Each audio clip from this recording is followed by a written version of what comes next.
Right now at 5, the Webb City Police Department determines whether a bomb brought to them is an active threat or not. We've got a good start to today, but we've got increasing winds, increasing clouds, and increasing thunderstorm chances. We're going to break it all down coming up. And students from Erie, Kansas build a 2-story cabin and send it to the auction block. The 4 states' most watched news starts now. Good morning and welcome to the KOAM Morning News. It's 5 a.m. I'm Tanya Buck. I'm Chris Warner. So somebody left their tie here. It looks like Doug Heddy's tie. Doug has a very good taste in ties, but okay. I just now realized that. I've been here all morning, just now saw it sitting I thought right it was yours. No, I don't have cool ties like Doug. I do not have the same kind of style sense that Doug has, so that can't be mine. You have good style. You're doing okay. I've got something going on. I'm just not sure what it is. We do know this much, though. We've got some thunderstorm chances building in tomorrow. So we've gone ahead. We have an alert day for tomorrow for these thunderstorm chances, as some strong to severe thunderstorms are possible. There's also a very low-end chance for our far western counties today that we'll talk about as well. So there's a lot going on. Let's dive right in. First up, we've got the wind situation. We're looking at wind gusts today pushing the 30-35 mile an hour range, maybe a pinch higher. We head into this evening, same situation, maybe 30-35 mile an hour wind gusts, and you can see they start to pick up early tomorrow morning, pushing around 40 mile an hour, maybe even 45 mile an hour wind gusts. And then you see that thin blue line, that's the cold front itself. Now, we mentioned this yesterday too. The rain tracker updated yesterday during the morning show, and it is updated again today, as you can see, where it's got this purple and red swath right through the heart of the area. So we've got rain. We're still looking at anywhere from 1 to 3 inches of rainfall out of this system as it starts to move into the area. With the wind, your trash can could get knocked over, so do be aware of that. As for today, as you can see, our very far western counties may get into a few low-grade, strong, or severe thunderstorms later today. That should stay well to the west and shouldn't give us any problems, but if we do see any out there, we're looking at gusty winds and maybe some small hail. 62 in Joplin and cloudy right now. We got temperatures that are well above where they should be for this time of year. 63 Chanute-Parsons, 61 in Pittsburgh, and 58 in Carthage. Your commuter cast, live look at the MoDOT camera at 36 in range line. Green light for your morning drive and cloudy. Yellow light for the drive home, as will be windy, so we want to alert you to that. Kids getting on the bus this morning, 58 with winds gusting up to 20, and then wind gusts to 30, 72 when they get home. For today, we're looking at a high of 75 with those windy conditions under mostly cloudy skies. We're mostly cloudy tonight as well, and we could see some showers tonight. We'll talk about all that as well. 67 for the overnight low. A lot to get through, and we've got 3 hours to do it in, so don't worry. We're going to get to the full forecast as we go through the morning and let you know everything you need to know ahead of tomorrow's storms. Yeah, it sounds like we have a lot going on with that. We do, and we're definitely keeping an eye on them. Again, there's that chance for some strong to severe storms tomorrow, and we'll keep an eye on them through today, and of course tomorrow morning we'll get you the latest information. All right, sounds good. Thanks, Chris. Well, authorities say a suspect in a Joplin double homicide has shot and killed himself after a standoff. Joplin police released the names of the 2 people killed Monday night. Police say 35-year-old Eric Stampley of Grove, Oklahoma, and 35-year-old Stacy Rush of Joplin were found dead in a home at 2216 South Annie Baxter.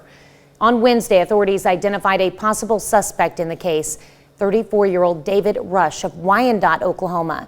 According to the Newton County Sheriff's Office, Oklahoma officials began a pursuit with the suspect from Oklahoma into Missouri on Highway 60. Rush then stopped the vehicle, got out with a gun, and indicated that he was suicidal. After 3 hours, David Rush shot himself and was transported to a local hospital where he has since died.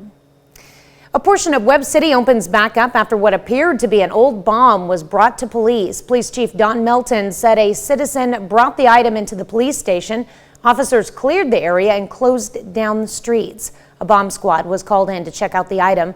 The bomb was determined to not be an active munition. An additional 21 unmarked graves have been found in Tulsa as part of the city's effort to find unidentified victims of the 1921 Tulsa Race Massacre.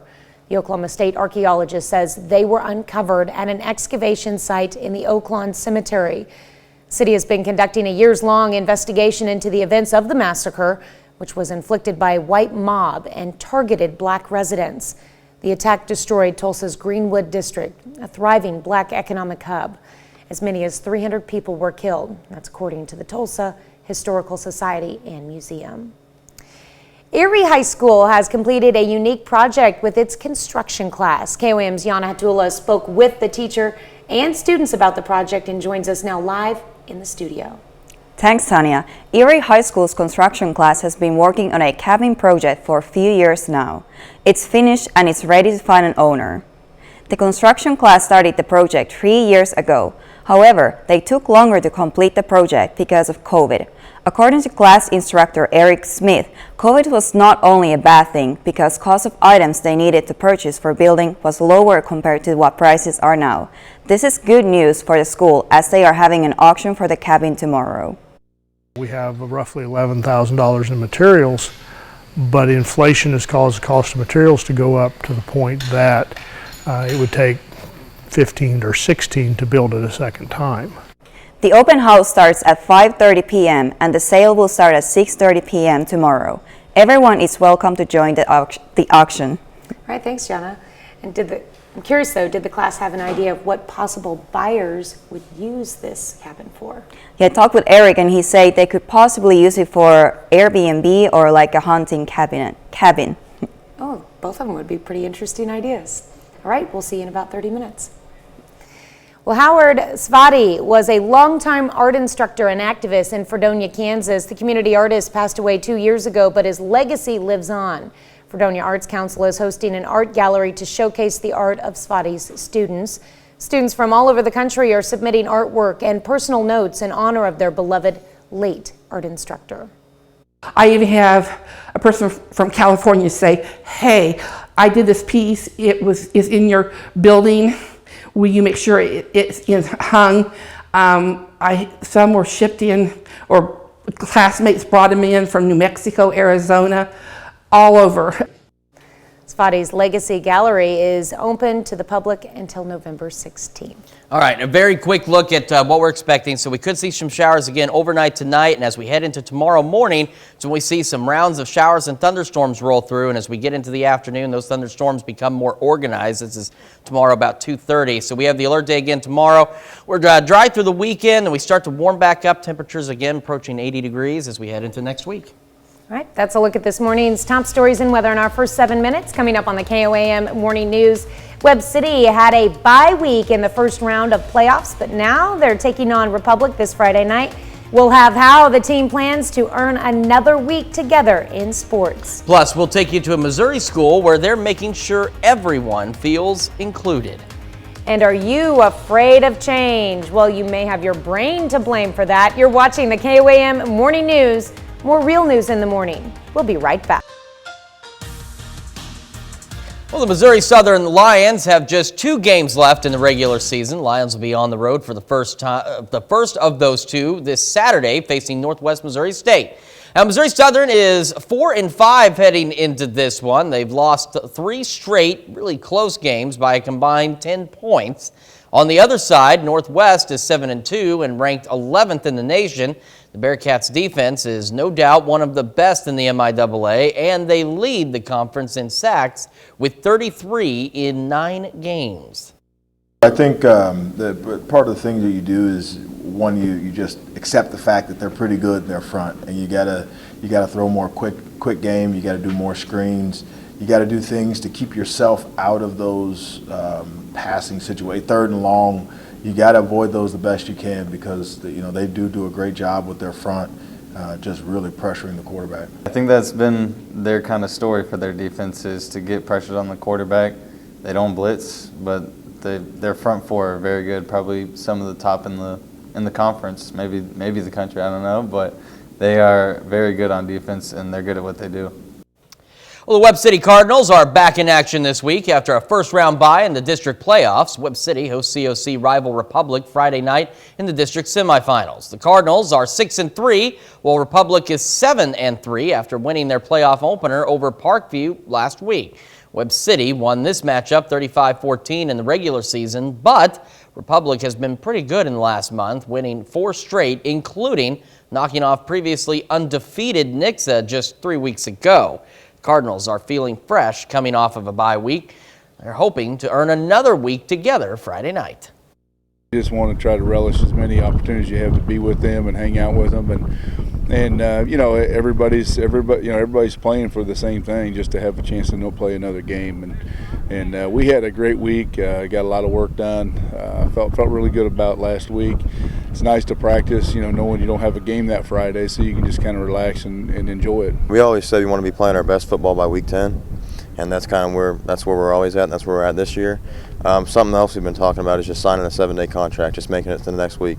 If you can make it to the next week, that's all that matters, and you get that week done with, and then you put it behind you, and you move on to the next.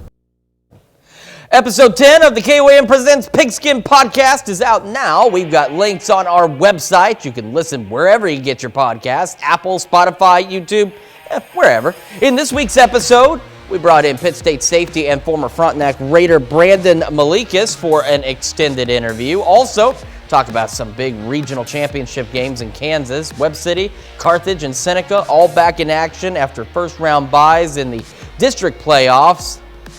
And look, it's all in there. Just search for KOAM Presents, the Pigskin Podcast, wherever you get your podcasts. Finally, Game 4 of the World Series was last night between the Phillies and the Astros. Philly leads the series 2-1 coming into the night. Last night's game is is over now. Houston leading 5-0 in the bottom of the ninth. 4 Astros pitchers had a combined no-hitter with 3 outs to go. The Astros won that win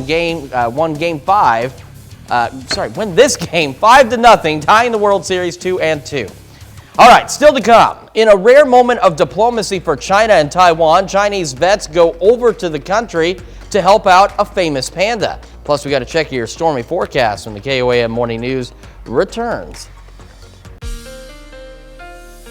Welcome back to the KOAM Morning News 517. Time for a little weather trivia this morning. And in what part of the atmosphere does the vast majority of our weather take place? Is it the mesosphere, the ionosphere, the stratosphere, or the troposphere? While you think about that, we've got a lot to talk about. First, an alert day for tomorrow, because we have the possibility of some strong, maybe severe thunderstorms as we head through Friday. We're going to get to all of that. There's a lot going on. First, winds today. Wind gusts today could be anywhere from 25, 30, 35 miles an hour as we head through the morning and as we head into this evening and this afternoon, or this afternoon and this evening. As we head into tomorrow, as you can see, wind gusts by 2:30 in the morning could reach anywhere from 35 to 40 miles an hour, and that's just not even associated with thunderstorm activity. That's just ahead of the system. Rain Tracker, again, keeps updating. The latest projections have us still getting this much, from anywhere from 1 to 3 inches of rain, but it's kind of highlighted the center core of the heaviest rain right through the heart of the viewing area, so do be aware of that. There's also a very low-end chance of a strong or possibly severe storm today for our very far western counties. You can see hail and wind would be the primary threat with any of those storms, but that's expected to stay to our west. And what we're really going to get this evening and overnight will be showers. It'll be tomorrow we get our main storms. We're 62 in Joplin right now under cloudy skies. We are well above anywhere. We're about 20 degrees above where we should be this time of year. 63 Chanute and Parsons, 59 in Chetopa, 58 Lamar and Carthage. Live look at the MoDOT camera, looking at 36 in Rangeline in Joplin. Just a handful of cars out there for now. Green light for the morning drive. A little bit breezy, but not bad. Mostly cloudy in the 50s. But we are throwing up the yellow light again for the drive home.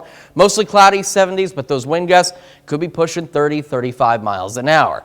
Kids getting on the bus, 58, pretty mild, mostly cloudy, wind gusts to 20. And we have those wind gusts 30, 35 later today by 3 o'clock, 72. Heading for a very abnormal high of 75 under mostly cloudy skies with those windy conditions. And as we go into tonight, we're going to see some isolated showers around the area and drop back down to 67. And that's what I want to show you real quick on the future track while I've got a few seconds here, is there's those scattered shower chances that we could possibly see as we head through the day and especially into the nighttime hours. And then as we get into tomorrow, this is tomorrow around noon, the thunderstorms along the cold front get slightly more organized, and by 2:30 you can see we've got good shower and thunderstorms rolling through the area, and they're still hanging on by 5 before they will eventually begin to exit. We might get the backside of some shower activity as we head through the evening hours on Friday. Well, in Missouri, a new after-school program is helping children with special needs play sports. It's all-inclusion flag football, and it's popular with students. Alan Shope has more.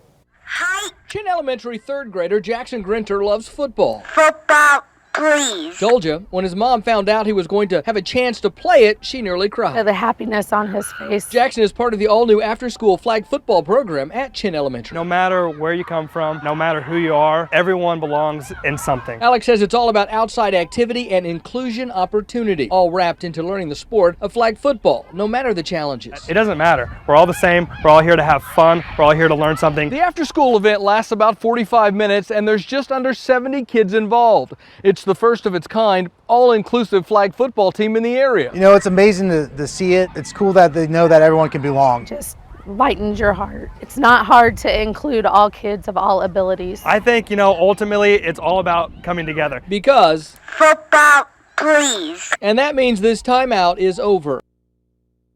Well, this is the first year of the program. School leaders said they are happily surprised at how many kids show up to participate. And that brings us to our question for you. Should all sports and activities be inclusive? Yes or no? You can vote at KOAMNewsNow.com/vote. Do so in the app. Take part in discussion on our Facebook page, and we'll be back with Health Watch right after this. A new study indicates marital stress, is linked to worse recovery after a heart attack. The data, which will be presented at the American Heart Association's annual meeting this week, offers new insight into the mind-body connection. Researchers followed up on about 1,600 patients 1 month after a heart attack and asked them to fill out a survey on marital stress. Participants reporting severe stress in their marriage were 2/3 more likely to report chest pains than those with mild or no stress. More women than men reported severe marital stress after a heart attack, almost 4 in 10 women versus 3 out of 10 men. The authors hope more doctors will evaluate the mental health of cardiac patients to improve their odds of recovery. It's called metathesiophobia, the term for having a fear of change, and our brains may be to blame. Mandy Gaither has more from a neurosurgeon on the science of why our brains are hardwired against change. Find it hard to quit a bad habit? Struggle to start a new routine? It may be your brain trying to protect you. Back here is the emotional center of your brain, and that is typically where new change is first processed. Dr. Sanjay Gupta says the brain often perceives change as a threat. It's not comfortable, and that can lead to loss of control and uncertainty. We like to think of ourselves as these nimble, flexible creatures, but in fact, we really don't like change. Gupta says kids are often better with change than adults because they experience it more often. There are things we can do to help us cope better with something different. There's even a formula for change, which says 4 things are needed before change can happen: dissatisfaction with how things are going, a vision of what is possible and tangible, first concrete steps taken toward that vision, and creative leadership to help a person toward it. Gupta says to try and incorporate change into your life on a regular basis. Get out of your set patterns, whatever it may be. Take up a hobby, do something that's different. That's how Gupta says we can help our brains to accept change. Gupta says trying something different can be as easy as using your non-dominant hand for the day. Just something to break yourself of normal routines. That'd be tough. That's a look at some of today's top health stories. You're watching the KOAM Morning News. All right, we're going to take a quick check of our current conditions and forecast for today. 62 and mostly cloudy in Joplin, south-southeast breeze at about 14 miles an hour. We're warm. 58 in Neodesha, 63 Parsons, 62 in Pittsburgh, 60 Miami, and 57 in Neosho. For your commuter cast this morning, we've got the green light, mostly cloudy and in 50s, a yellow light later because we could see wind gusts pushing 30 and 35 miles an hour. Kids getting on the bus this morning, 58 wind gusts to 20, mostly cloudy, 72 when they get home, gusts to 30 and 35. As we get through the day, we're looking at a high of 75 with windy conditions and mostly cloudy skies, and maybe some isolated showers this evening and a low of 67. We're going to take a more deep look at your forecast and the storm chances when the KOAM Morning News returns. Right now at 5, the Webb City Police Department determines whether a bomb brought to them is an active threat or not. Plus, we've got a pretty nice day ahead of us today. Warm, windy, and very unseasonably warm, by the way. We've got some storm chances on the way on Friday. We're going to talk about those coming up. And students from Erie, Kansas build a 2-story cabin and send it to the auction block. The 4 states' most watched news starts now. Good morning and welcome to the KOAM Morning News. It's 5:29. I'm Tanya Bach. I'm Chris Warner. So we got a lot of weather to get to this morning because we have a pretty powerful system coming in. We do have an alert day in place for tomorrow for the possibility of some strong and maybe even severe thunderstorms on Friday. And we also have to still contend with wind. Wind gusts today pushing 30, 35 miles an hour as we head through the afternoon. And as we head into tomorrow morning, we're looking at wind gusts pushing 35, maybe even 40 miles an hour across part of the area ahead of our next system on Friday, that cold front that's going to bring us some rain. Latest projections from the rain tracker still show us getting from 1 to 3 inches of rain, but you can see there's a kind of a heavy rain core right across the heart of the viewing area, so we'll keep an eye on this as it continues to evolve. There's a very low end risk for a strong, possibly severe storm in our very far western counties today. Most of us should just get some showers, and if we do see any stronger storms out west, hail and wind are the primary threats, but there's still a fairly low risk for us right now. 7th and range line in Joplin, we are 62 degrees with wind south-southeast at 14. Temperatures across the area well above where they should be. 63 Chanute and Parsons, 59 Chautauqua, and 57 in Neosho. Live look at the MoDOT camera at 36 in range line. Green light for your morning drive, mostly cloudy in the 50s, but the yellow light's up for those wind gusts pushing 30, 35 miles an hour later today. Kids getting on the bus this morning. No need for a jacket or anything. 58, mostly cloudy when they come home. 72 and still mostly cloudy. We're heading for a high of 75 under those mostly cloudy skies and windy conditions. We may see some scattered showers across the area, especially in southeast Kansas as we head through the overnight. 67 for the low, and we'll talk more about the thunderstorm chances that we do have tomorrow coming up in, I'd say about 5 minutes. We'll dive into those shower and thunderstorm chances we have on Friday. You have lots of time to do it then. Yeah, we've got a little extra, so that's the thing. It's the way we kind of have to put everything together. We get some extra time here and there, and we've got some extra time coming up here in about 5 minutes. We're going to talk about tomorrow's storms. All right, sounds good. All right, authorities say a suspect in a Joplin double homicide has shot and killed himself after a standoff. Joplin police released the names of the 2 people killed Monday night.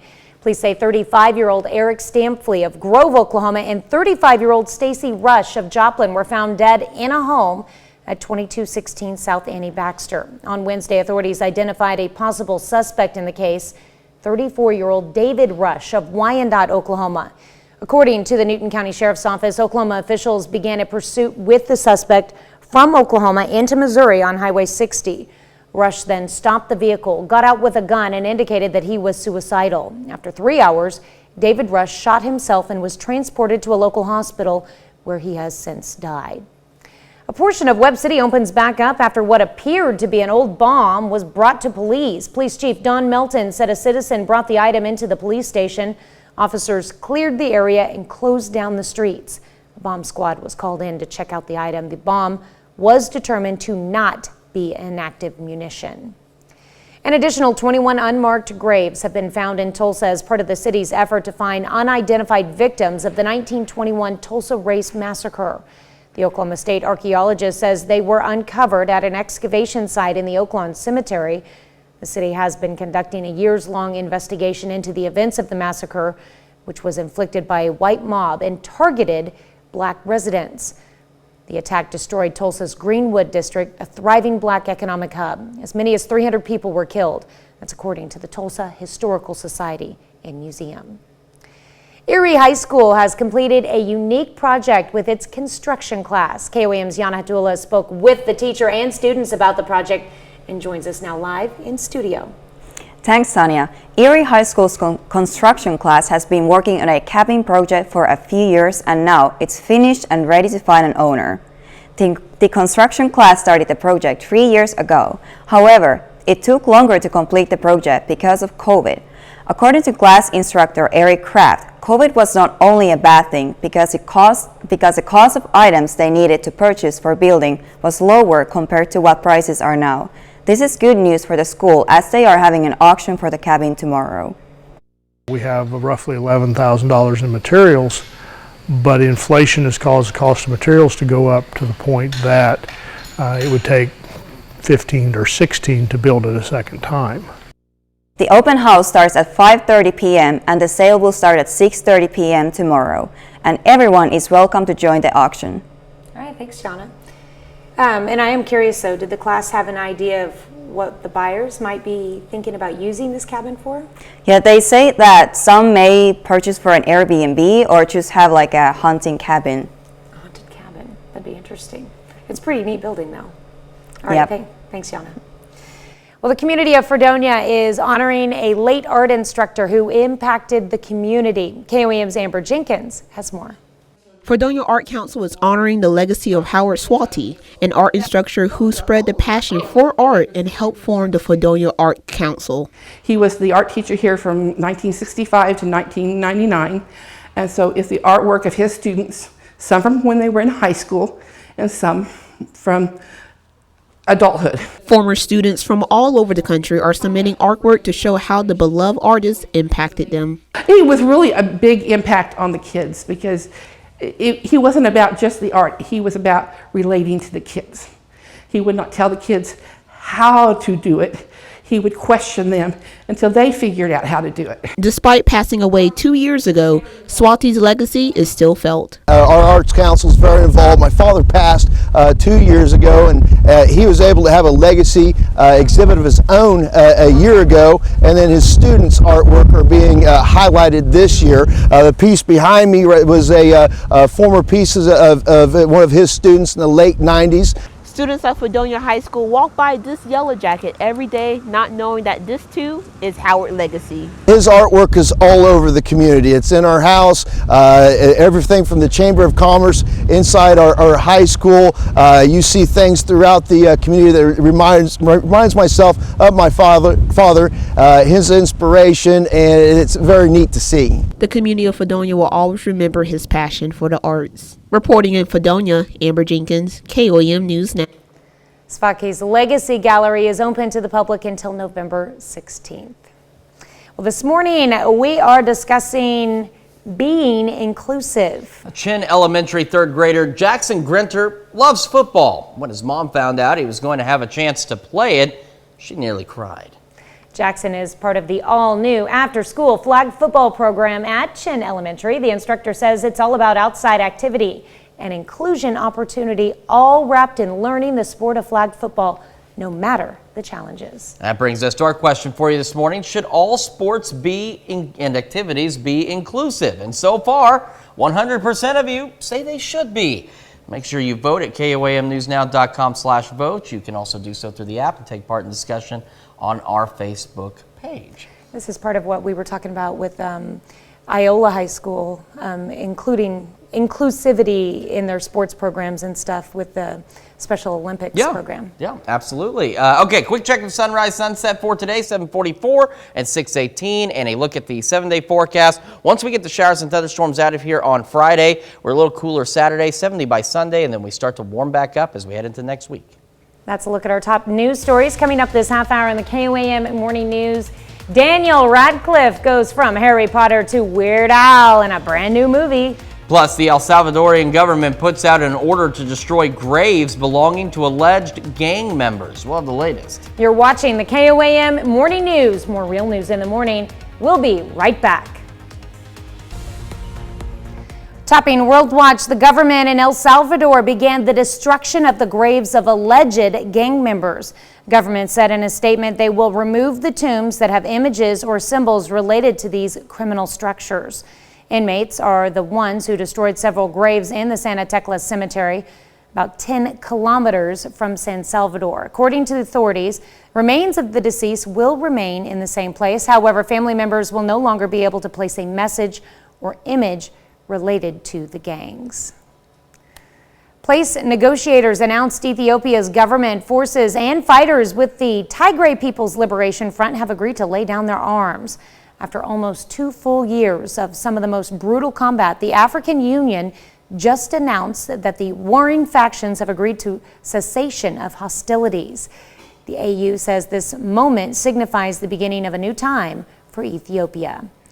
And in the midst of heightened tension between China and Taiwan, a moment of diplomacy, a moment of love. Love of this giant panda named Tuan Tuan.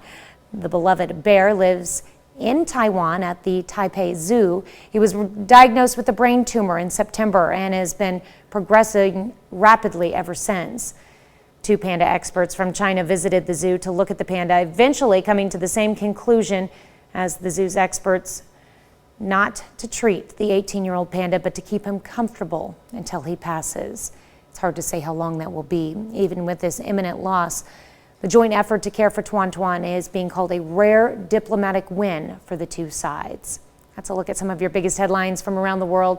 Here's Chris with a long look at your forecast. Yeah, we've got a lot to talk about too, so that's why we are taking a few extra minutes here. Strong to severe thunderstorms are possible tomorrow, so that's why we do have an alert day for tomorrow. Getting through today, wind gusts could push from 30, 35, maybe even 40 miles an hour as we head through today and into this evening. And the same situation tomorrow ahead of the cold front out to our northwest. It's going to bring us the showers and thunderstorms. We could see wind gusts pushing 40 miles an hour and possibly a pinch higher than that as we await the arrival of this system. The rain tracker, of course, keeps updating its projections. The best estimate still is anywhere from 1 to 3 inches. It's a matter of where all that heavy rain will fall. And right now, the rain tracker's got it right through the heart of the viewing area, as you can see. And this is rain we absolutely need across the area. There is a very low end risk of some strong, possibly severe storms in our far western counties. As you can see on the risk maps, if we do see anything out there, it's going to be hail and maybe some gusty winds that are going to be the primary threats. This is a very low end risk for this evening. Otherwise, we're going to see some scattered showers as we head into the overnight hours. 7th range line, we're good, 62 and mostly cloudy. Temperatures across the area, we're upwards of about 20 degrees warmer than where we should be this time of year. 59 Neodesha, Yates Center, 63 Chanutes, 59 in Carthage, and 55 in Monette. Live look at the MoDOT camera at 36 in range line. Green light for your morning drive, mostly cloudy, winds gusting about 20, but we put the yellow light up because by this afternoon, winds could be gusting upwards of, say, that 30, 35, maybe even 40 miles an hour. 58, mostly cloudy when the kids get on the bus. When the kids come home, we're looking at mostly cloudy and 72. As we go through today, we're looking at a high of 75, still well above where we should be this time of year, windy and mostly cloudy. Then this evening, we could see some scattered showers across the area. I think the best chance for scattered showers is going to be after midnight and mostly on the southeast Kansas side, but otherwise mostly cloudy and 67. So let's take a look at the future track because this is the part where it gets a little more interesting. So as we go through today, again, a stray shower or two out west is possible. And then it's this evening and overnight, we start to see a few more widely scattered showers. And then here's that cold front by 8:30 tomorrow morning. And as it starts to roll on into the area, this is where we get, say, 2:30. So it could be moving in earlier than that, say about 9 o'clock, and it really gets going by about 2:30 in the afternoon. You can see well-organized showers and thunderstorms. By 5, they are still holding on to us. And after the main line clears out, we could see some showers and maybe a few rumbles of thunder on the backside of this. Quick check of the 7-day. Once this gets out of here, by Saturday, we're 59, partly cloudy. We start warming up Sunday, and we start to see highs return to near 80 degrees next week, and maybe a few scattered showers on Election Day. We're back right after this.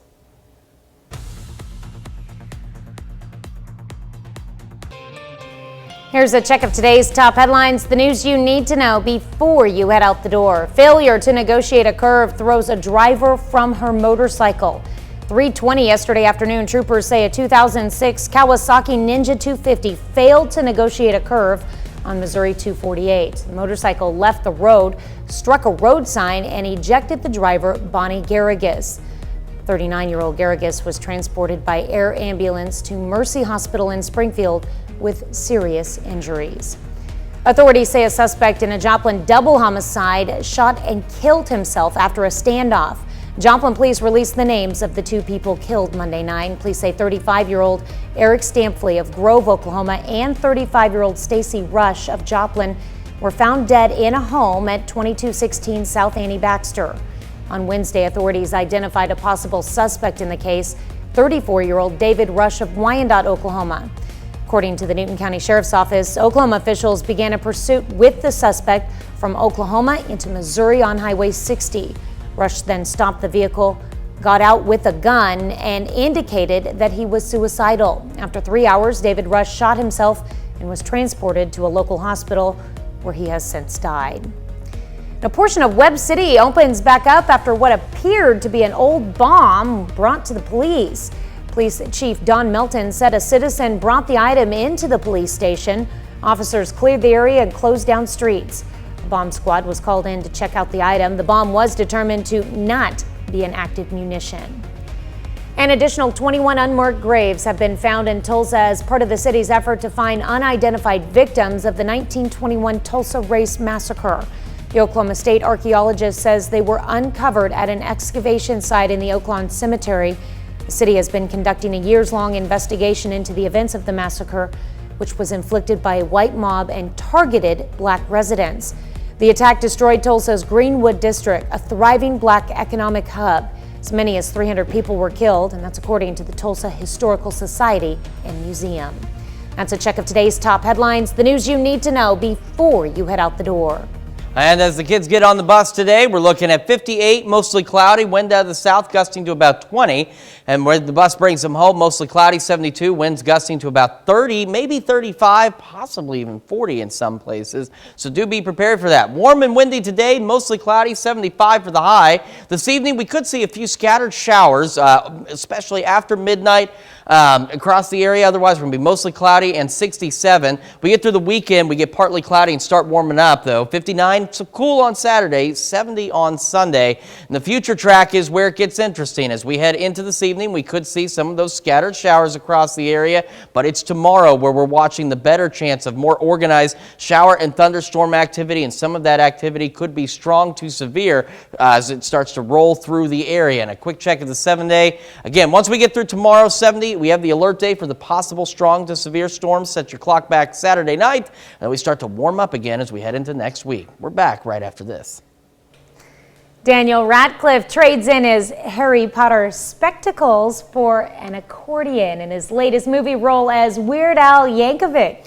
Rick Damigella talked with the real Weird Al about the movie.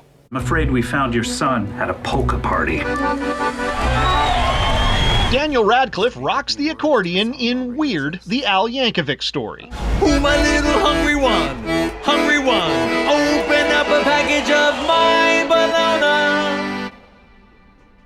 Dude, I've got chills. The movie is a parody of Yankovic's life and of the recent trend of music biopics. It was fun to do this very heightened version of reality. About the first third of the movie or so is mostly true, maybe. I mean, there was in fact a door-to-door accordion salesman that came around, which is why I started taking accordion lessons.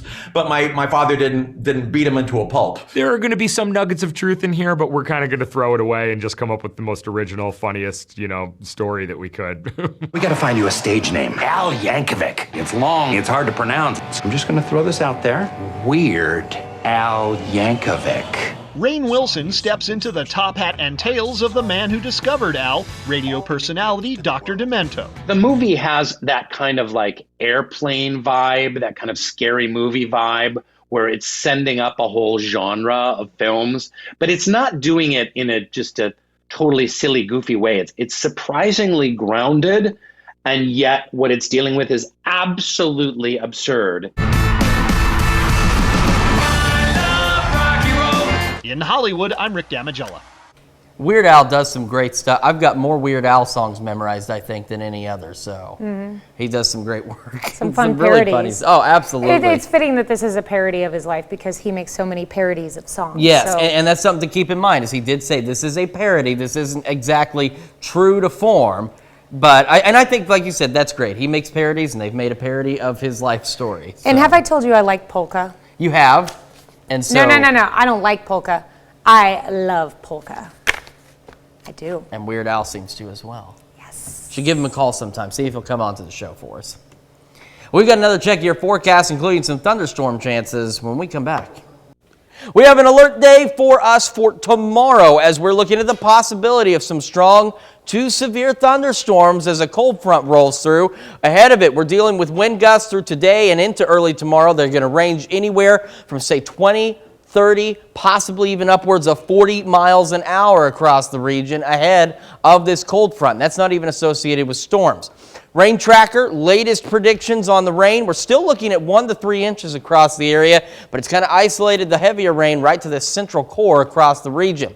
There's also a very low end risk of a strong or severe thunderstorm in our far western counties. And as you can see, if we do see anything out there, wind and hail would be the primary threat. But the good news is, at least for this evening and this afternoon, that's a very low risk. In Joplin right now, 62 under partly cloudy skies, south breeze at 16 miles an hour. We're still very mild across the area, 63 Parsons, 62 in Pittsburgh, 59 in Lamar and Carthage. A green light for your morning drive will be partly cloudy, wind gusts up to 20. But a yellow light for the drive home, mostly cloudy in the 70s, but the yellow light is for the wind speeds, the gusts upwards of 30, 35 miles an hour. 58 when the kids get on the bus, mostly cloudy. 72 when they get home and still mostly cloudy. Heading for a high of 75 today under those mostly cloudy and breezy conditions. Maybe some scattered showers tonight, especially in southeast Kansas. Otherwise mostly cloudy and 67. We're back with more after this.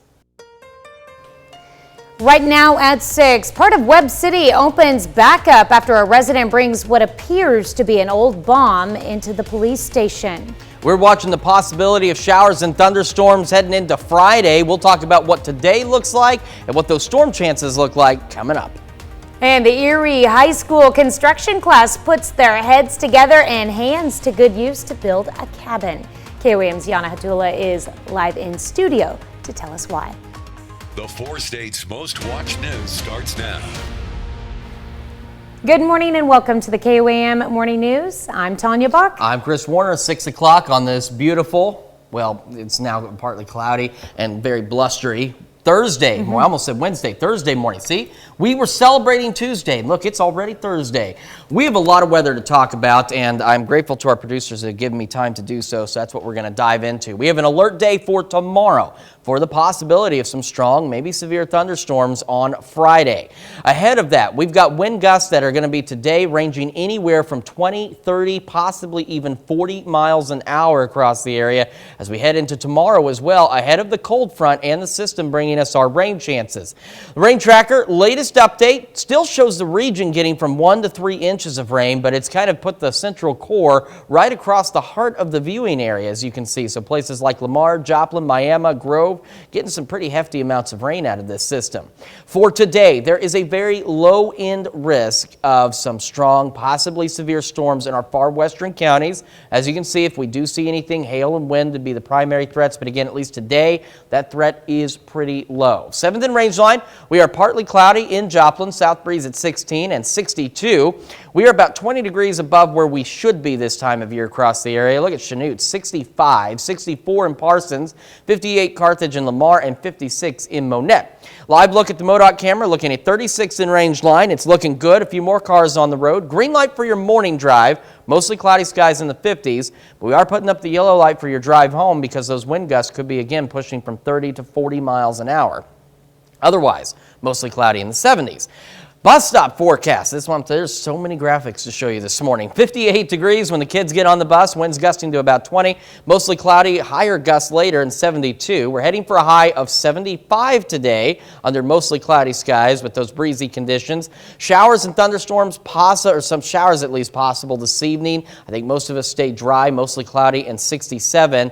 And as we head into the weekend, we'll eventually clear out after this storm system. A little cooler Saturday, 59. And on Sunday, we're looking at 70 degrees. And partly cloudy skies. We're going to talk about the storm chances, break down their timing tomorrow, and we'll talk about the week ahead and another warm-up here in just a few minutes. All right, sounds like a plan. All right, thanks, Chris. Well, authorities say a suspect in a Joplin double homicide shot himself after a standoff. Joplin police released the names of the 2 people killed Monday night, and KOAM's Carrie Worthen breaks down the timeline of what happened. On October 31st, the Joplin Police Department received a call of 2 individuals who were unresponsive at 2216 South Annie Baxter. Officials arrived on scene and found 35-year-old Eric Stanfley of Grove, Oklahoma, and 35-year-old Stacy Rush of Joplin dead in a home. KOAM spoke with Stacy's mom, Lori Lehman, who says, "After the unthinkable tragedy, Eric Daniel Stanfley was called home to his Lord and Savior Jesus Christ on October 31st, 2022. His family and friends find some comfort in knowing Eric has rededicated his life back to Christ and was baptized just a few days ago. What a joyous day it was.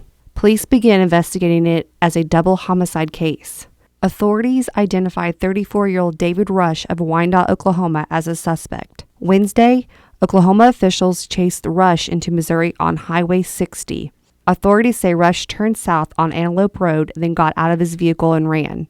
Armed with a handgun, he indicated that he was suicidal, and police established a perimeter around him. Newton County's deputies, Missouri State Highway Patrol, Seneca officers, and Oklahoma officers were all on scene. Authorities say Rush showed his firearm numerous times and, after approximately 3 hours of negotiation, shot himself. He was taken to a local hospital where he later died of his injuries. In Newton County, Carrie Worthen, KOAM News. Now, Rush leaves behind one son, and Stampley leaves behind 2 sons. Police have not released any further details in the case. Well, failure to negotiate a curve throws a driver from her motorcycle at 3:20 yesterday afternoon. Troopers say a 2006 Kawasaki Ninja 250 failed to negotiate a curve on Missouri 248. The motorcycle left the road, struck a road sign, and ejected the driver, Bonnie Garrigus. Garrigus, 39, was transported by air ambulance to Mercy Hospital in Springfield with serious injuries. A portion of Webb City opens back up after someone brought what appeared to be an old bomb to police. Police Chief Don Melton said a citizen brought the item into the police station. Officers cleared the area and closed down streets. A bomb squad was called in to check out the item. The bomb was determined to not be an active munition. Erie High School completes a unique project with its construction class. KOAM's Yana Dula spoke with the teacher and students about the project and joins us now live in studio. Thanks, Tanya. Erie High School's construction class has been working on a cabin project for a few years now, and it's finished and ready to find an owner. The construction class started the project 3 years ago. However, it took longer to complete because of COVID. According to the class instructor, Eric Kraft, COVID was not only a bad thing because the cost of items they needed to purchase for building was lower compared to what prices are now. This is good news for the school as they are having an auction for the cabin tomorrow. We have roughly $11,000 in materials, but inflation has caused the cost of materials to go up to the point that it would take 15 or 16 to build it a second time. Open house starts at 5:30 p.m. and the sale will start at 6:30 p.m. tomorrow, and everyone is welcome to join the auction. All right, thanks, Jana. Looking forward to seeing how much money this building will bring and how much money the school can make from this project. Should be good.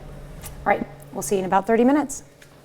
All right, so here's what we promised earlier. These are some scattered showers that we could see as we head into early tomorrow morning across the area. Again, nothing really expected from here. A few more showers as we get through the morning, then look off to our northwest, and you can see that cold front and a much more organized line of showers and thunderstorms across the area.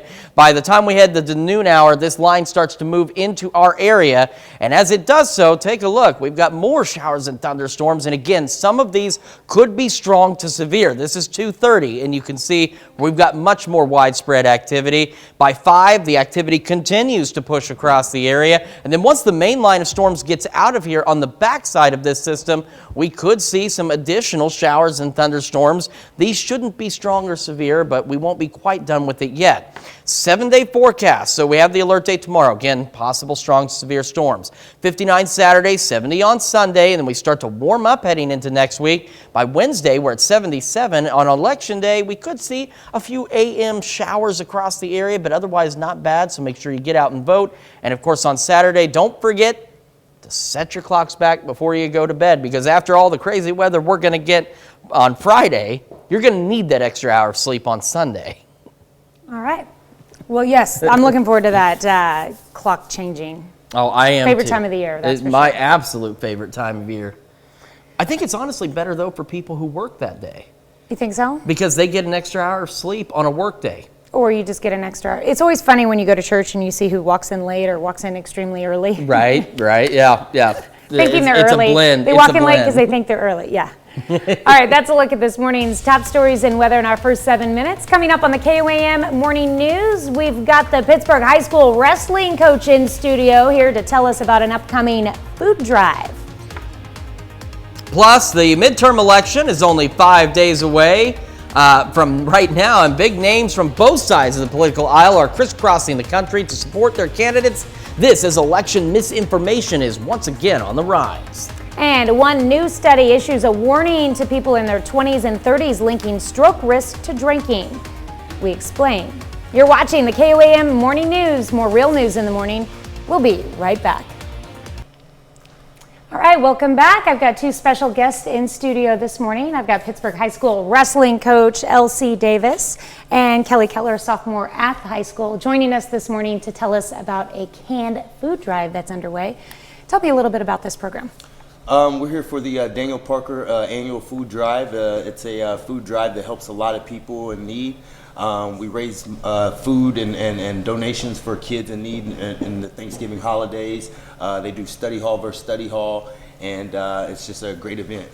Elsie, I understand you're also the success coordinator Yep. at the school. Yep, I'm the student support coordinator at Pittsburgh High School with Communities and Schools, and basically I just help bridge the gap for students that may be in need of anything, whether it's school supplies, hygiene products, clothing, non-perishable food items. We try to help those students in need so they don't have those needs. Do you specifically focus on the high school or the other schools in the district as well? There is someone like my position, a student support coordinator in every school at USD 250, but I primarily work with the high schoolers. And Elsie, I know it's been a rough year economically, like coming out of COVID. Some people are back to work, some families don't have parents that are back to work. Are you seeing more of a struggle right now? Oh yeah, I know with inflation and everything, prices going up, there's definitely a struggle, and there's always going to be a need. There's lots of kids that lose homes or fires or different things that we help kind of bridge the gap with those kids, and this food drive goes a long ways for that as well. Kelly, tell me about your role with the food drive. How are you helping support? Well, I'm just helping getting it published and so people know about it, and helping coordinate it so that way we can get the food and get it to the places that it needs to go. Okay. So where are you guys collecting at specifically? We're collecting it study hall versus study hall, correct? And each study hall will try to compete to see who can raise the most or get the most food donated for their study hall. And I think the winning study hall gets a dinner and a dessert, if I'm correct, right? Yeah. Nice. Yeah, that's pretty cool. And whatever we donated goes to the legacy program, and then also goes to our clothing closet that I mentioned, which is like a basic needs closet where we store non-perishable food items, clothing, hygiene products, school supplies, anything a kid may need. As far as like they may come to school and don't have gym clothes, or it could be as extreme as a house fire, and we're needing to help them recoup some of the things they lost.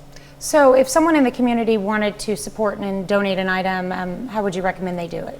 I know this year we're going to do something new. We're going to have a donation drop-off where you could do like a drive-by drop-off before school and after school, the last 3 days of our food drive. I believe it'll be that Wednesday, Thursday, or Friday of the last 3 days of our food drive. We'll be doing that donation drop-off, and then just bring the donations to your study hall throughout the school day. Mm-hmm. Yeah, so if you know a student in the high school, you can just give it to them to bring in. Absolutely. It makes it easy. And it sounds like you're taking more than just canned food items. You're also collecting those clothing items, much needed items for winter and everything. Absolutely. In our clothing closet, we keep a lot of like hoodies and scarves and coats for the winter time with, the cold weather coming up. That helps a lot of kids in need. But yeah, any donations would be highly recommended and needed. All right. Anything else you guys like to add? No. No, thanks for having us this morning. Thank you. All right. Well, this is really great. Let's specifically talk about when the drive begins and ends, or it's already underway, I guess. But it begins this Friday, and I believe it ends the 18th. The 18th, that Friday. All right. So we got a few weeks to do this. Yep. Well, good luck, and hopefully all the classes raise lots of donations. Heck yeah. All right. We'll be right back. Topping Nation Watch this morning, President Biden and former President Barack Obama delivered the same message on opposite sides of the country last night that, quote, democracy is on the ballot. Meanwhile, former President Trump urged voters in Arizona to, quote, save the country by electing the candidates he's endorsed for state and federal office. We're just 5 days away from the midterms, and some U.S. officials say they're worried about the spread of election misinformation. Deborah Alfarone has more. Are you going to start yelling? Former President Barack Obama took on a heckler at an Arizona rally. You have to be polite and civil. Set up your own rally. And he called out politicians who, quote, stir up division. This increasing habit of demonizing political opponents and thinking not just that I disagree with somebody, but that they're evil or wrong, that creates a dangerous climate. Obama's presence here is a distraction for who's not here. Joe Biden. Right? Where's Joe Biden? Arizona's Republican candidates were also on the campaign trail Wednesday, with former President Trump dialing into a tele-rally to voice his support. We have to basically, in a nutshell, save our country because our country is going bad. In a major speech here in Washington, President Biden invoked the violent attack on House Speaker Nancy Pelosi's husband as he urged all Americans to denounce election deniers and political violence. We must, in this moment, dig deep within ourselves and recognize that we can't take democracy for granted any longer. Internal CBS News analysis has found that more than 300 Republican candidates for statewide and federal office have raised doubts about the validity or integrity of the 2020 election. Senior U.S. officials who are monitoring election threats say they are concerned that false claims against this year's midterm election results, particularly if spread on social media, have the potential to lead to violence. Deborah Alfarone, CBS News, Washington. This week, a federal judge ordered armed members of a group that was monitoring ballot drop boxes in Arizona to stay at least 250 feet away from the locations. That ruling came after complaints that people wearing masks and carrying guns were intimidating voters. That's a look at one of today's top national stories. We've got a lot of weather to talk about. We begin with this. We have an alert day for tomorrow because we could see some strong, possibly severe thunderstorms on Friday associated with a cold front. As we get through today, we've got winds to deal with ahead of this system. We're talking wind gusts anywhere from 30 to 40, possibly 45 miles an hour ahead of this cold front that's going to bring us the showers and thunderstorms. The rain tracker latest projections still have the region receiving 1 to 3 inches of rain, but it's kind of centralized where it thinks the heaviest rain is going to fall in this purple and red. So places like Joplin, Miami, Grove, and Bonita, Pryor, getting some pretty good amounts of rain. For today, there is a very low-end risk of a strong or severe thunderstorm in our very far western counties, which you can see here. And this is wind and hail. So anything that we did see, wind and hail would be the primary threat, but the risk here is very low. Tomorrow is where we see a slightly better chance of some strong, possibly severe storms. 62 in Joplin right now with a south breeze at 16. We are about 20 degrees above where we should be for this time of year, if that gives you a clue as to where we're sitting right now in terms of just the season. 58 in Neodesha, 64 in Chanute and Parsons, 58 in Neosho, and 56 in Monette. Live look at the MoDOT camera, 36 in Rangeline. A few extra cars on the road, but traffic is flowing. That's always a plus. A green light for your morning drive, mostly cloudy in the 50s. Wind gusts about 20 miles an hour or so. But a yellow light for the drive home because we're mostly cloudy in the 70s, but the wind gusts this evening could be pushing that 30 to 40 mile an hour range. Kids getting on the bus this morning. It's going to be mostly cloudy. Those gusts to 20, 58. A little windier when they get home, 72 by 3 o'clock and mostly cloudy. Very unseasonably warm for today. 75 for the afternoon high under mostly cloudy skies with windy conditions. And then this evening, we could see some scattered showers across the area. Otherwise, we're mostly cloudy. We hit 67 as our overnight low about 2 a.m. and we're just going to kind of hover there. And we're going to remain around that way as we start off Friday morning. And let's just skip through the weekend because we'll talk about that in the 7-day. I want to show you the future track. So as you see, we get the clouds hanging on. There's a stray shower or two possible later today, but most shower activities, you can see it's a little more widespread as we head into late tonight after midnight. And then here's this. There's our cold front off to the northwest. This is Friday morning at 8:30. A few scattered showers ahead of it, but the main show right there knocking on our back door. So we get through the morning by about noon. Slightly more organized line of showers and thunderstorms starting to roll into our far western counties. And as we get into the later parts of the day, this is 2:30, you can see more widespread shower and thunderstorm activity across the entire area. And look at some of these temperatures ahead of the front. Say Lamar at 77, Nevada 75, and you get behind the front and you get Yates Center at 65, and even further back, Wichita down to 53. So once this line of storms rolls through, which this is 5 o'clock, it's not going to just plow through, but it'll roll through us. Then we'll get on the backside of the system and see additional shower and thunderstorm chances as we head through the latter half of Friday. We clear out Saturday, but we're cool, 59. Warming up Sunday, and then we get back into the lower or the mid to upper 70s by next week. More of the KOAM Morning News is right after this. Topping Health Watch this morning, the American Heart Association has new guidelines to help diagnose and manage aortic disease.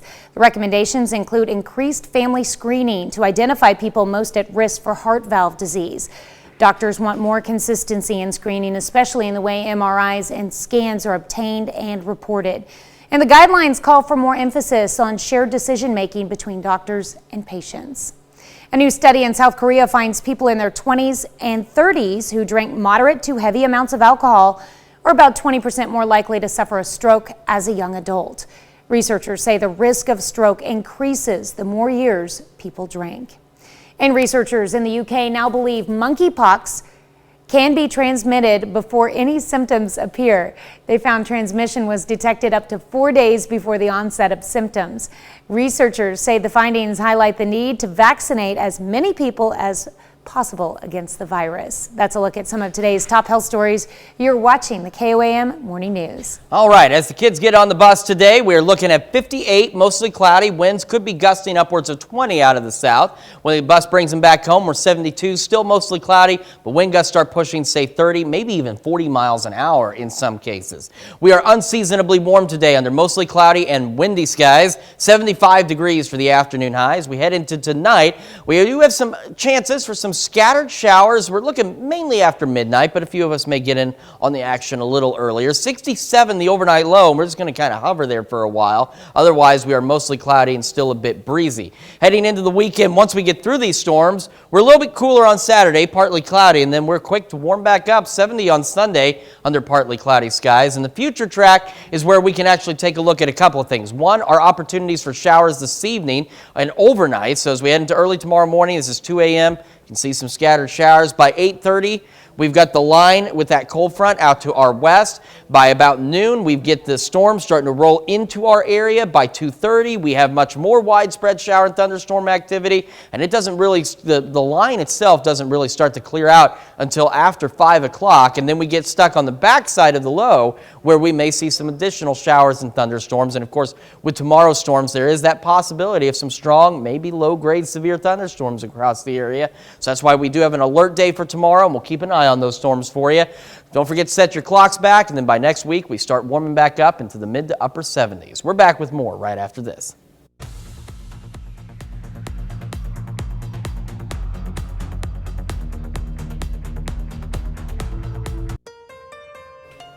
Right now at 6:30, part of Webb City opens back up after a resident brings what appears to be an old bomb into the police station. Yeah, pretty decent conditions for your morning drive across the area, but we do have some showers and thunderstorms on the way and windy conditions as well. We're going to break it all down coming up. And the Erie High School construction class puts their heads together and hands to good use to build a cabin. KOAM's Yana Dula is live in studio to tell us why. The 4 states' most watched news starts now. Good morning and welcome to the KOAM Morning News. It's 6:31. I'm Tanya Bach. I'm Chris Warner. So we got a lot of weather activity to talk about, and we're going to dive right into it. First, let me skip to the right spot here. We do have an alert day for tomorrow because we could see some strong, possibly severe thunderstorms on Friday associated with a cold front that's coming through. Through today, we've got to deal with wind gusts pushing anywhere from 30 to 40 miles an hour across the area, and we'll continue to hold on to those gusty winds as we head into tomorrow as well, ahead of the cold front. Latest projections from the rain tracker still show us getting about 1 to 3 inches of rain across the area, but as you can see, it's now kind of narrowed down a spot where it thinks the heaviest rain is going to be right through the heart of our viewing area. And there is a very small chance of a strong or severe thunderstorm today in our far western counties. If we see anything, hail and wind are the primary threats, but again, this is a very low-end risk for our western counties. Right now in Joplin, we are partly cloudy, 62, south breeze at 16 miles an hour. We are about 20 degrees warmer than where we should be for this time of year. 64 Chanute and Parsons, 62 in Pittsburgh, 58 Carthage and Lamar. Live look at the MoDOT camera at 36 in Rangeline. Cars starting to pick up as they start their morning drive, and we got a green light for that morning drive. Wind gusts could reach about 20, but not that bad yet. Mostly cloudy in the 50s. A yellow light for the drive home. Mostly cloudy in the 70s, but by this evening, that's when we could see those wind gusts picking up to 30, maybe 40 miles an hour. Kids getting on the bus, 58 and mostly cloudy. When the bus brings them home at 3 o'clock, we're looking at 72 and mostly cloudy. And as we head through today, 75, mostly cloudy skies, very windy conditions.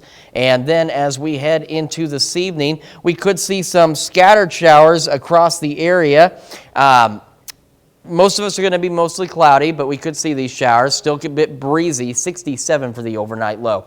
We are going to talk about the timing of tomorrow's thunderstorms and take a look at the 7-day forecast here in just a few more minutes. All right, sounds like a plan. All right, thanks, Chris. Well, a portion of Webb City opens back up after someone brought what appeared to be an old bomb to police. Police Chief Don Melton said a citizen brought the item into the police station. Officers cleared the area and closed down streets. A bomb squad was called in to check out the item. The bomb was determined to not be an active munition. Erie High School completes a unique project with its construction class. KOAM's Yana Dula spoke with the teacher and students about the project and joins us now live in studio. Thank you, Tanya. Erie High School's construction class has been working on a cabin project for a few years, and now it's finished and ready to find an owner. The starting bid for this cabin that students build at Erie High School is $11,000, but it should be higher, according to class instructor Eric Kraft. Inflation has caused the cost of materials to go up to the point that it would take 15 or 16 to build it a second time. The class started building the cabin 3 years ago, right before COVID hit. Kraft says it was a blessing because back then the cost of materials was lower, but it also caused a challenge because of work delays. We lost some time there, and then the second year I only had 3 students return during the weird COVID pandemic, where we had to wear masks and things like that. Kraft came up with the idea for a residential construction project so the students can get some hands-on experience in a field that can earn a good salary. There seems to always be work for somebody who can do something with their hands. And I hope they learn that that's going to only increase in value as time goes along. The students not only build the cabin, but also handle budgeting and purchasing the materials for it. Buying the stuff, that was hard to, find the good quality stuff, but for, a decent price. Devin Taylor was one of the students working on the cabin last year. We put in the counters and cabinets and set the flooring down, the carpet upstairs, the railing, the ladder. Current students say working on a project like this can have difficulties, but it helps to listen to the teacher and others who may be more experienced. You just really need to listen and know what, but even before you start working on the project, he'll teach you some things in class that you need to know, like the interior of the building, like studs, stuff like that. He'll teach you all about that. You need to know about that stuff for when it comes to nailing and stuff. It's a class that teaches the students all of it: teamwork, budgeting, time management, and of course, construction. The auction for the cabin will be tomorrow. The open house starts at 5:30 p.m. and the sale will start at 6:30 p.m. All the money goes back to the school and construction class. Well, thanks, Yana. And I'm curious, do they have any potential buyers as of yet? Yes, I talked with Eric and he said some former students are actually very interested, so it will be interesting to see who will purchase this cabin. Ooh, like Erie High School alumni interested. Yeah. That's pretty cool. Well, you said the auction is tomorrow, right? Yep. All right, we'll see how it goes. All right, thanks. All right, so these are the showers that we could see a little later tonight after midnight. It's around 2 a.m. Scattered showers across the area. By 8:30, we're looking at the cold front and the line of storms that will be developing along that. By about noon, it starts rolling into our area in our western counties. By 2:30, we got some widespread shower and thunderstorm activity. Again, some of this could be strong, low-grade severe tomorrow. By 5 o'clock, we're still holding on to pretty well, pretty well organized shower and thunderstorm activity across the area. Once the coastal line pushes through, we get on the backside of this, and some of us could see some additional showers and thunderstorms as well, but those ones should not be strong or severe on the backside of the system. 70 tomorrow. Tomorrow. Today, I keep thinking today is Wednesday. 70 tomorrow. We have an alert day for tomorrow because of those storms. 59 on Saturday, 70 on Sunday. We start to warm back up. You can see we've got some scattered showers possible Tuesday morning on Election Day, but otherwise we start to see a return to near 80-degree weather as we head into next week. All right. Well, 80 degrees, November. It's weird, but it is a bit odd. Makes before me we know wonder. it, it's going to start snowing. That's what I'm worried about. It just makes me wonder what's coming around the corner if it's going to do this to us. Yeah. Because we all know the weather can change in the 4 states in just a second. All right. Well, we'll be ready for it, hopefully. I hope so. All right, We'll try and keep you ready. That's a look at our top news stories. Coming up this half hour in the KOAM Morning News, Netflix kicks off its ad-supported plan for the low price of $7 per month. The longtime subscribers may not feel the price is worth it. We'll tell you why. And again, we'll take another look at some of those showers and thunderstorm chances that we do have on the way. You're watching the KOAM Morning News, more real news in the morning. And before we go, here's a live look at this wonderful gorilla statue in Pittsburgh. We'll be right back. In Consumer Watch this morning, CVS and Walmart have tentatively agreed to pay a combined $10 billion to settle lawsuits brought by states and local governments that have accused them of mishandling opioid prescriptions. The agreements will not be finalized until the state local governments all sign off. While both companies say they've launched new opioid educational programs, neither CVS nor Walmart is admitting any wrongdoing. Today, Netflix is set to launch its ad-supported streaming plan at $7 a month, but some longtime viewers of the video streaming giant may be disappointed to find they cannot download shows to watch later. Also, some content is not available at that tier due to licensing restrictions. Netflix says it's working on the issue. That's it for Consumer Watch. Here's Chris with another look at your forecast. Yeah, as the kids get on the bus this morning, we're going to be mostly cloudy, winds gusting upwards of 20 miles an hour, 58 at 7 a.m. And when the bus brings them home at 3, we're still mostly cloudy, winds gusting, say 30, possibly even up to 40 miles an hour and 72. We're going to be abnormally warm yet again today with an afternoon high right around 75 under mostly cloudy skies with increasing wind gusts through the afternoon. As we head into this evening, we could see a few scattered showers. We're looking to be maybe after midnight for this. But again, these are scattered showers as well, not widespread. 67 for the overnight low tonight. Looking into the weekend, once we get through tomorrow's showers and storms, we're cool on Saturday and 59. And we start to warm up on Sunday. We get back up to 70 degrees. On the future track, you get a quick look at the scattered showers that we could see later tonight across the area. You also get a good look at the mostly cloudy skies that we'll see. 2 a.m., you can see the scattered showers. 8:30, there's the cold front with showers and thunderstorms on it. Starts to roll in right around noon into our western counties. And as the day progresses, we get more showers and thunderstorms. Again, a few of these could be strong, possibly severe. And then they're even more widespread by 5 o'clock. And eventually the system will kick out of here. Once we get through the weekend, we're not too bad. We start to warm up, see temperatures pushing close to 80 by next week. We're back right after this. This week on Real. We take this time to honor today's four-state hero, Sergeant Sidney Hardin. The native of Hepler, Kansas, served in Vietnam from 1969 to 1970 as part of the 101st Airborne. To Sergeant Sidney Hardin, recipient of the Bronze Star and Vietnam Service Medal, we thank you. Today's four-state hero. All right, we've got another good list of Thursday birthdays for us today. We're beginning in Fort Scott with Brindley Marsh, who's celebrating birthday number 5. Happy birthday, Brindley. All right, and we've got a couple sets of twins coming up here. First, we'll start in Riverton with the Caraway twins, Ruby and Layla, turning 8 years old. And then we've got Morgan and Maddie Dooling. So we have Morgan Dooling there, turning 13 in Columbus, and her twin sister Maddie, also, of course, turning 13 in Columbus. So a very happy birthday to all of those twins. Hey, party's in the bus today. All right, in Pittsburgh, Jaden O'Banion turning sweet 16. And look at that ride there. All right, Jaden's got her driver's license now, it looks like. With love from Mama, Mom, Dad, and the whole family.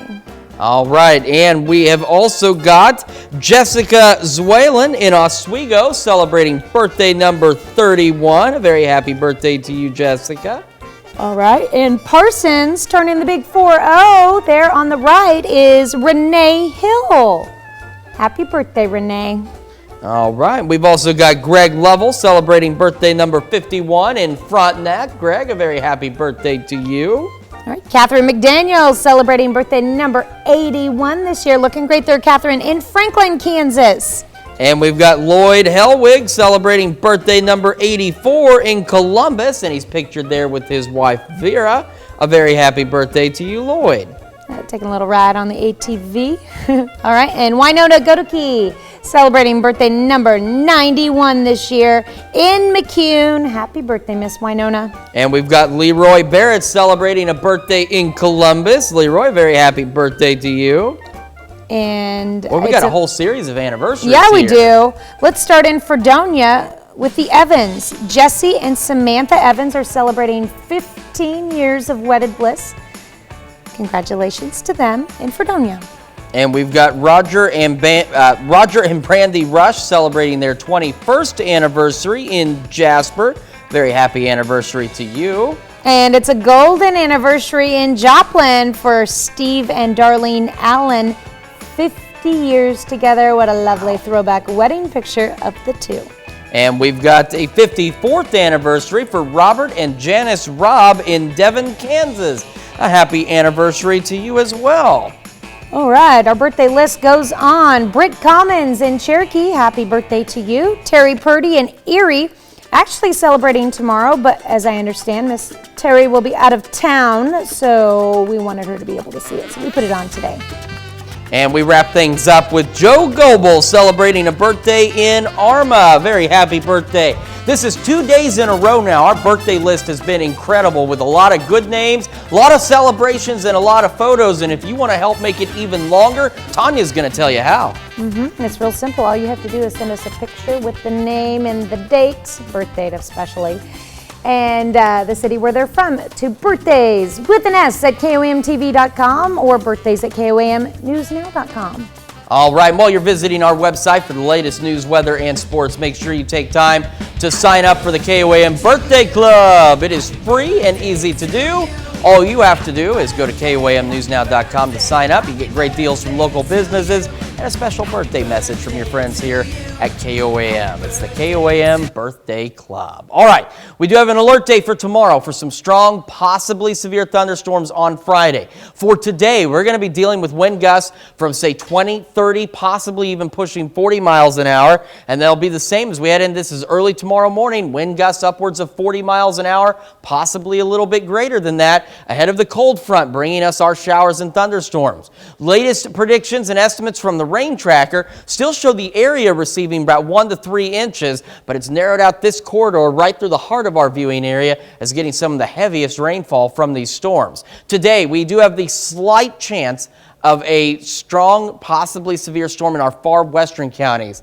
As you can see, wind, hail are the primary threats, but this is a very low-end risk for today. We have a slightly better chance of some stronger storms tomorrow. 7th and range line in Joplin, partly cloudy, 62, wind to south at 16 miles an hour. Still well above where we should be this time of year. 65 in Chanute, 64 in Parsons, 61 in Pittsburgh, 58 Carthage, and 56 in Monette. Live look at 36 in range line from the MoDOT camera there. We got good traffic and a green light for the morning drive. Wind gust to about 20, otherwise mostly cloudy in the 50s, but we're putting on the yellow light for the drive home because that's when we could see those wind gusts 30, maybe 40 miles an hour. Otherwise, mostly cloudy in the 70s.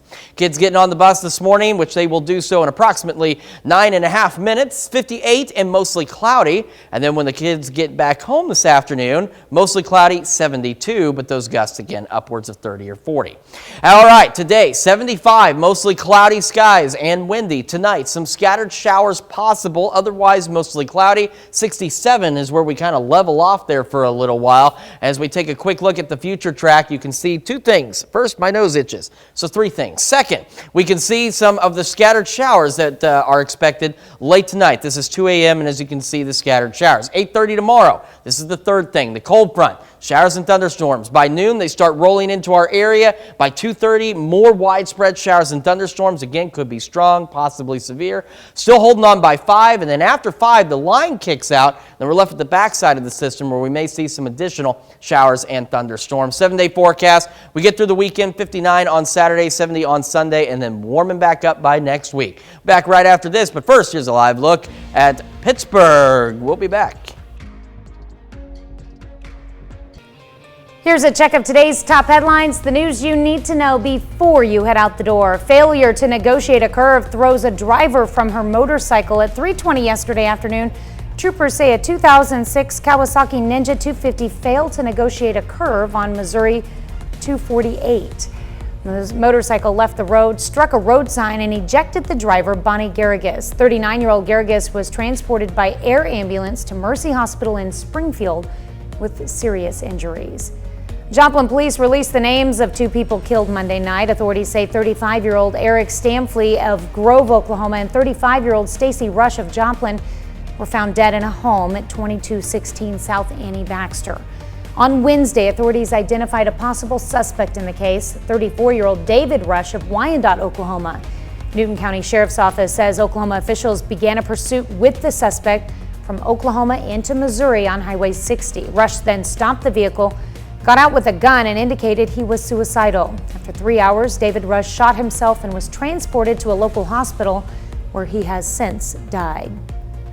A portion of Webb City opens back up after what appeared to be an old bomb brought to police.